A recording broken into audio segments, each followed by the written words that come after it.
Guys and gals, it's Ramadama Ding Dong time. Jeg har strejfet Rio de Janeiro og er nu på vej i et mægtigt fly mod Milano i Italien for at støve en super fed story op.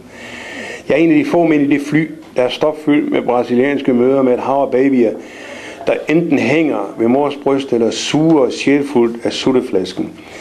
Jeg blunder, da pludselig gigantflyet uden varsel rammer et kolossalt lufthul langt ud over havet, og et vinende sus dykker maskinen stejlt ned. Meget længe. Bare ned.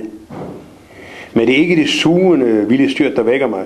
Det gør lyden af 70 desperat skrigende mødre. Så ser jeg hvorfor. I det virvlende sekund, det enorme fly bræt dykkede så råt, fløj alle babyerne ud af mors arme og virvlede op til taget af flykabinen, hvor de skrigende hang og spjættede afsindigt, omgivet af flyvende sutteflasker og flyvende kaffekopper og flyvende schusser. Det syn var så grotesk, at fik et hysterisk latteranfald, der selvfølgelig straks udløste rasende forbandelser fra de angste mødre.